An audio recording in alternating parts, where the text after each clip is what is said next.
Welcome back to the Business Library. Today I have Janine Lingenfelder on. She's a very passionate person about sales, wife and a mother as well, and her baby, according to herself, I'm not putting words in her mouth, is Jalani Sales. She founded that back in 2019, so back before COVID hit the Western world. That's how far back it is, just to remind everybody. And she's been an author. She's made some sales courses where she treats her knowledge, but have the pleasure of having her here on the Business Library today. And the first thing I wanted to ask about, because it really stood out to me in our first conversation, was you said cold calling was fun. Like, how do you make cold calling fun? I've done it. I wouldn't describe it as fun. Yeah, you heard correctly though, Mads. Thank you for having me here today. And yeah, I actually do love cold calling because call me crazy, call me a dash of special, but I do find it as a marketing resource as well with the cold calling. And look at it like this. It's like meeting new people at a party, except you've got the coolest icebreaker, and there's a chance that you can create great relationships through the cold calling. But obviously, there's a few no's that will come through your door, and of course, there's a few yeses that can come through your door. It's all about just not sounding like a robot and just really be authentic when you start calling. A lot of people are scared of the phone call. I am not. Yeah, you're scared of that rejection, or you're scared of interrupting people. I think that's the two main ones I've heard, and also can speak to about my own life. Yeah, So, there's a did there's a lot of ways to get around it, and it's always about not being too pushy and too salesy over the phone. If you open your mouth, you've got like 3 seconds to make a difference. And the main thing is to actually add value the moment they answer the phone. And that's the difference. so how do you approach those very important first 3 seconds of a cold call? What do you say? It's through research. It's really through research. You know, there's a quote, and I can't remember actually who said it now. Don't be afraid of little cold calling adventure. With the right approach, it can actually be a blast. So never be afraid of that because it can actually be so rewarding at the end of the day. But a lot of research goes into cold calling. You don't just pick up the phone and call. You actually do some research on who you're calling, why you're calling them, try and figure out their pain points through some research that you've done. I'm not now saying go stalk them on social media, but do some professional research by stalking them on social media. So, where do you like? There's a lot of stuff to go through on social media. Um, what's the right stuff to pick? Like, I have my ideas of what I would pick, but I'm curious to hear what you look for and what you decide to actually choose during that research process before a call. It's such a difficult thing to answer because each company is completely different. Now, my approach with Jalani Sales is I don't use my way of doing things. I take my clients and because they've got their process. So I take their processes and I just wiggle it a little bit to make sure that I'm actually taking action and giving what is needed for the other listener over the phone.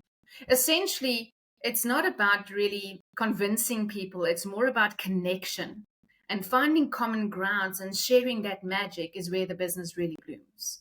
So yeah, I hope I've answered your question, but that's where the magic is. Yeah, for me, I try to like find something unique.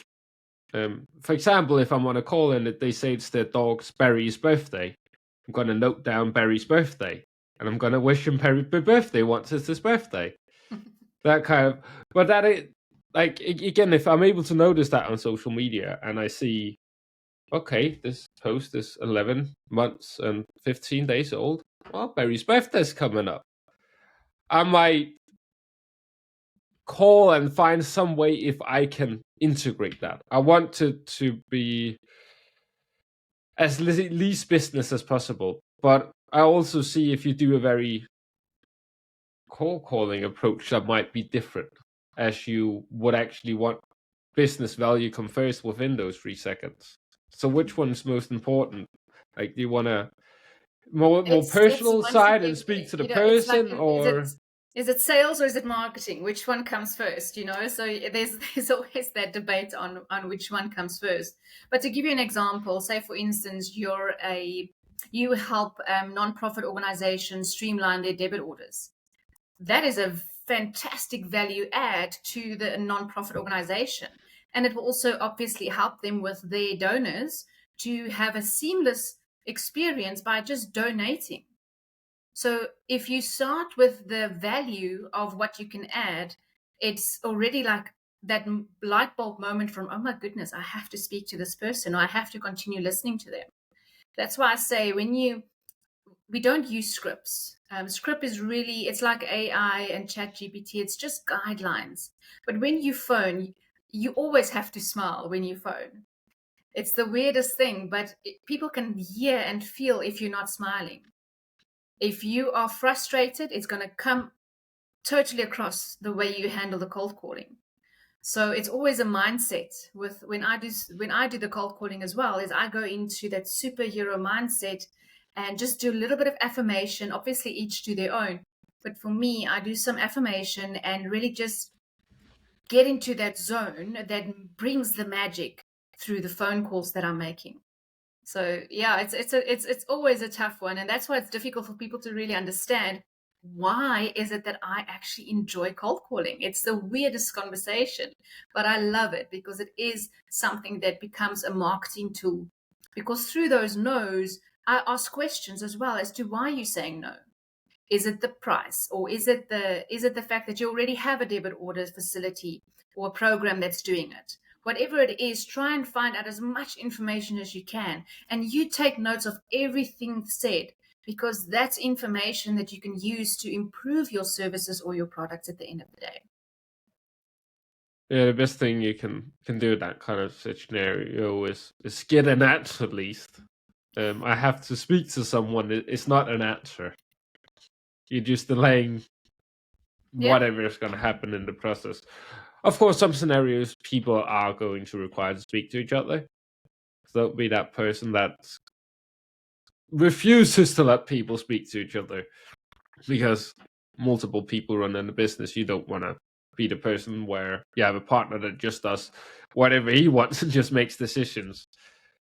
Yeah, And going, it comes down to being persistent without being annoying, and that yeah, only takes experience and time and trials and errors that you have to go through to get that experience to realize, okay, ask the question maybe this way, or ask that question this way.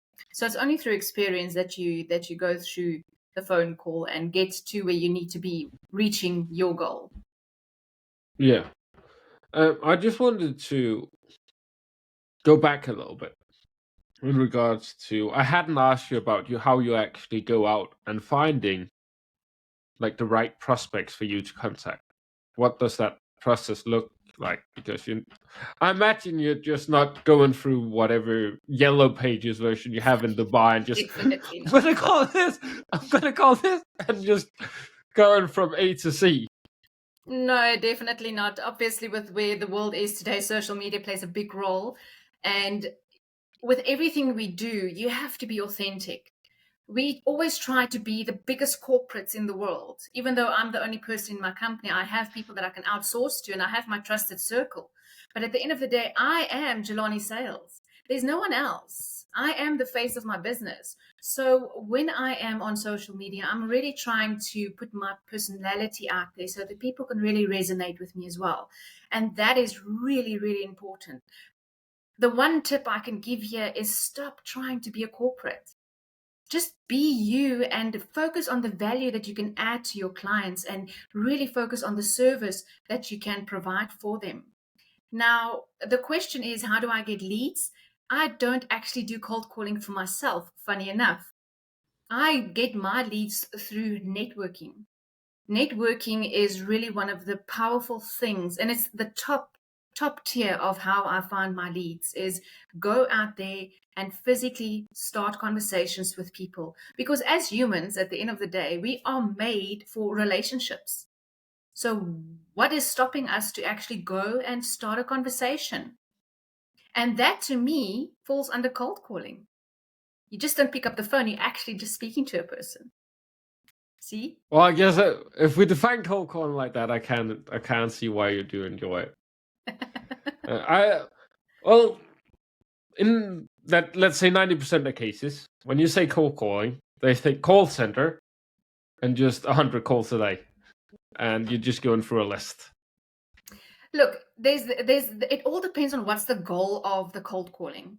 Is it just to make people aware? Then of course, then you can do like almost 200 calls a day.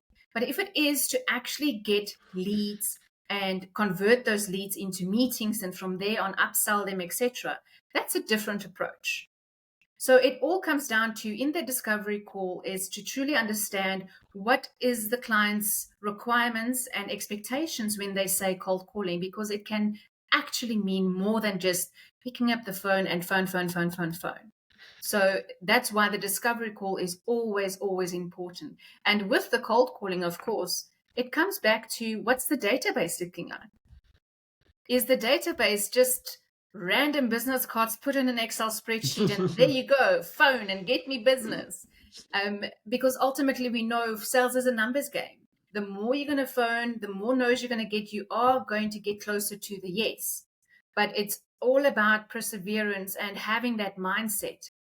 And also, getting the right leads. It's like casting a fish net. You don't use the same net for tiny fish as you would for giant tuna, you know? It's the same with leads. You do your research of the industry that is a perfect fit for the business. And then you dig in finding the specific decision makers, make the notes, and really make sure that they are listening to your message. And as I said, networking is truly, truly top of my process in terms of leads. And of course, where we are today, LinkedIn is an absolute gold mine if you do it right. Yep. If you do it right. Exactly. There's many different approaches, but I like that you mentioned, like, forget the corporate, because the people that I have personally experienced speaking with, for people listening, look back at our last episode with Brandon, for a person that does that whole follow-up process very well. We had a whole episode regarding that. But it's that non-corporate. You get there to just sit, build a relationship, have a conversation. I think also, if you're interacting with a lot of small business owners, they started a small business to get away from that corporate. Exactly. So you don't want to bring that back into their life, because you're going to be the person when they see your name on the phone and I'm like, nope. I don't want to speak to this person today. It's going to be a have and not a want. Absolutely. Which is a big difference. It's the one thing that we all should know is that it's not a sprint. When it comes to sales, it is not a sprint. It truly is a marathon. And if you surround yourself with the right people when it comes to your network, and remember, on LinkedIn, you are still building a network. It's just people that's following you. And you might not see them every day through the network face-to-face meetings or Zoom meetings that we have these days. But make sure that you are surrounding yourself with people that, one, can add value to you, and two, more importantly, how you can add value to them. Because I think sometimes we forget that. We're so rushing to get business, we forget those things. So yeah, it becomes tricky, but it's also very important to know where you're at, know your worth, and get out there. Don't sit in your room or in your office thinking, oh, someone is going to call me today, or this one is going to definitely call me because I've got the greatest product. If they don't know about you, how are they going to phone you? Yep, you're right. Some people definitely forget that as a business, it's your responsibility to make people know about you. It's nobody else's. Exactly. No one can be youer than you. You need to be out there. You need to show people who you are, what you offer, and what you can make, help them streamline their products or their services. That's what it's about. To give you a story here, is when I was still in corporate, I was working for a billboard company doing advertising on the streets and big billboards. I walked in with no database, no clients. I had to knock on doors, do the cold calling myself, and build my own database. And I was like so convinced that I want this one specific client because I know they've got different branches, etc. And I knew that that could be good commission for me, of course. And then I can really add value to them because then they're going to be more visibility. Because the more visibility you have, the more people will recognize your brand. And I'm not lying, between 9 and 10 months for that period, twice a month, I went there and I went for coffee. I didn't do any sales talk. I did sales talk once, and then they said to me, no, they're not ready. They just signed a new contract with another sales representative in a different company. And after that, for 9 to 10 months, for twice a month, I went there. I had coffee. They had a beautiful reception area where I just had coffee, looked around what's new, what's changed, etc. Not saying anything, not doing any sales pitches. And 10 or 9 months later, the director of the company phoned me and said, Janine, we are ready to use your services. Please come and see us. So the moral of this specific story is be persistent, but focus on connections, because also staying top of mind is better than out of sight, out of mind, right? Yeah, yeah. It's rarely that we come across a person that says that you were just what I needed. I was just thinking about this yesterday. Exactly. And It then you're takes just up time. top of, yeah. And it's right time is, that's Yeah, one timing. thing we can't really like. Of course, we can do things to attract people that have the right time, but it's very, very small percentage of people. And then unless you're doing very, very targeted, Hmm. you want to kind of broaden it out and have that process of building out like that relationship and building it up. Yes, So exactly. how did you keep your sanity in those 9 months? Because it sounded like it was an early stage of your career. So I don't imagine you had sales coming in left, right, and center to support you. Look, I've been in various corporates in sales. Obviously, I've got more than 2 decades of sales experience, but you tend to realize that it will eventually happen. And you've mentioned something earlier about follow up. Follow up doesn't necessarily mean once they've signed, you have to do follow up and do customer service. You also need to do customer service to those who has not said yes to you yet. Because for me, a no is not an indefinite no. It was truly purely because of the timing that was not right. And that is really important. But I know where we are today. It's such a fast paced world. We don't always have the time to follow up or go and sit and have coffee and because all we are focusing on is KPIs or just getting our return on investment. And because we spend so much money on social media and all other platforms to pull people towards our brands or our services. And it's just purely understanding that patience plays a massive, massive role when it comes to sales, no matter what industry you're in. This is all around. And I don't think everybody has that. And of course, that's where Jalani Sales also comes in, because we have that consistency of following up on behalf of our clients. And that's really important to also know and understand. Yeah, so otherwise you will be forgotten.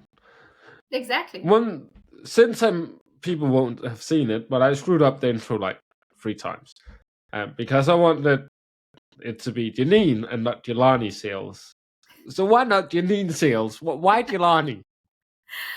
It's quite an interesting story. So my husband and I, we went to Swahili, Africa side, Tanzania, for our honeymoon, and I actually learned the language, so I can speak a little bit of Swahili, which is the language they use in Tanzania. And Jalani actually means strong, and Lani, the Lani at the end, means caring. And my name is Janine and my daughter's name is Jessica. So obviously there's a full round circle of the meaning of the word. But I also believe that when you are in sales, you have to be and have to have a strong personality. And of course, the main important thing is that you have to care about the people that you are helping and also the people you are phoning. Yeah. So that's the whole story around Jalani Sales. Okay. I can appreciate it now that there's a deep meaning to it. I was just annoyed at it about 20 minutes ago. I didn't have any good feelings towards it after screwing up. It apparently got me confused. Yeah, it can get confusing. Yes, it can get confusing. But I've been called I worse, so imagine. I'm okay. Yeah, imagine people, at least in English-speaking countries, in most of the world, actually, is having an absolute field day with your last name. Yes, oh, for sure. It can get very tricky. But yeah, it can be a blessing and a curse, because then sometimes people will also remember you because, like, that goddamn name. That's it. They'll probably never learn how to spell it, but they'll remember you. It's that double-edged sword kind of thing, right? Yeah. Well, I think that's one of the most powerful things when doing sales, is how do we take the weaknesses that we do have and kind of turn them into a strength. Because Yes. there is always an advantage of certain things. For example, one of the ones is when you're starting out. Well, you don't have any experience, but your first client is going to mean a lot more to you than basically anyone else offering that service, because they're your first and only client at the moment. So you're going to have to do a good job. There ain't much. You don't really have a choice, because then you don't have a business afterwards. Exactly. You have to every call or every effort you're trying to do, you have to do your 100%. You can't do it 50-50. There's no such thing as 50-50. If it's not 100% and it comes truly from the heart, it's most likely not going to succeed. And we're not in business to fail. We're in business to thrive, and obviously through every single day is continuous learning, because education is one of the biggest things that keeps us actually alive in as an entrepreneur, of course, because as we learn, we grow, right? Yeah. Well, I just think every human has that bit differently, wanting to learn. And people also like to teach. It's a thing that I noticed, which is actually one of the best conversation starters out there, at least in my experience. If you see a person on LinkedIn and you have like a genuine question you think they could answer, reach out to them and ask them. And right after you get an answer, you can have a conversation open. Exactly. And you can then kind of tailor your approach or how you want to do things. One thing in regards to sales, I think we all know you love sales at this point, but where did that love from sales come from? Oh, wow. Yeah, I always love to share this, because I actually started working when I was 13, out of the garage, selling Tupperware or selling homemade jewelry or selling lemonade. And honestly, it's all about helping people. One, especially now where I am in my own business, is to help them achieve their dreams. And of course, also streamlining the way they do things, especially when it comes to sales. And with this, I remember when I was a child, I was running a lemonade stand. And okay, so obviously this wasn't a corporate powerhouse, but let's just say that my secret ingredient was pure persuasion, and of course a little bit of a sparkle of dirt, if you will. But I was a very resourceful child, okay? And at this point, there was this one really grumpy looking mailman that was constantly coming in, walked by, but he always had this like really sad but yet posh expression on his face. And after weeks of strategically placing my lemonade stands and my most charming smile, he finally caved in and actually bought a cup. And let me tell you, the joy on his face when he had the first sip. Um, I don't know if he was just crazy thirsty or if he was just polite, but that's for me is where the magic was. It turns out that the dirt wasn't the secret ingredient, but it was actually the connection. So for me, sales is all about capturing that magic moment and obviously on a grander scale, but I focus on small business owners, corporate businesses, but sales is that bridge that really connects the vision with the tools that the client needs, and obviously the goals that they're trying to reach. And seeing that light bulb moment, oh my goodness, it's just magic. I can't really explain it. It's really, really just magic. And I love helping people reaching that moment. So yeah, sales is fun. Yeah, it's quite fun to get paid to help people become better because that's quite a satisfying feeling to feel in general. Indeed. So I can get behind that part. I think to some extent and to some outline of the story why most people got involved in sales is that love of connecting with humans and connecting them with something that can help them really.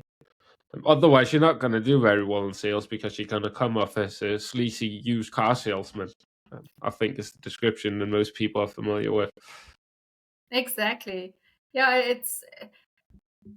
it's ultimately because I do believe that every one of us, we have a sales genie in us.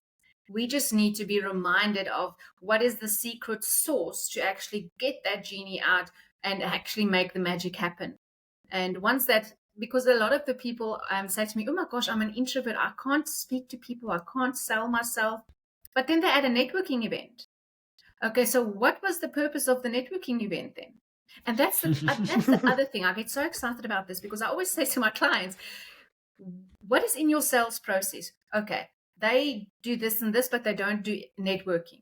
I said to them, okay, well then go do networking, but in that, just write 3 goals.